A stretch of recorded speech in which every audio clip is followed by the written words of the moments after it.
I'm Macy Tetrick with WRTV. If you spend any time around a farm, you're probably going to encounter some sort of dirt, dust, and debris. A lot of this could actually end up in your lungs. Here are a few reminders for our farmers for how to stay safe.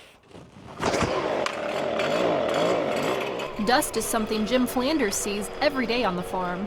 We're just dealing with natural, inherent risks that God creates that we are not necessarily in control of. Every day he blows the dust off the mechanical components of his combine to prevent fires. We just manage those risks the best that we can. There are other issues with dust. Very common to have farmer's lung and some sort of breathing, respiratory issues in farming just because it's a very dirty job.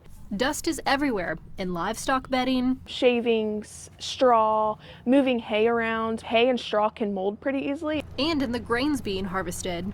Shaylee Bradley advises farmers in Johnson County on a variety of safety topics, including their health. They're usually a little bit stubborn, right? And you have to stay on top of farmers to make sure they're getting the necessary help that they need. However, being around dirt, dust, and debris doesn't mean your lungs need immediate help. Yes, farmers are at risk for this, but not everyone's going to develop symptoms. Your own body actually does a pretty good job of filtering out all the particulates. Dr. Hislop says if it leads to chest pain, chronic coughing, or fever, you should see a doctor, especially if you have a history of respiratory issues. While Flanders is okay being around all the dust, he says one of his farmhands has COPD. I need to make sure he's in a pressurized cab and he's good all day long.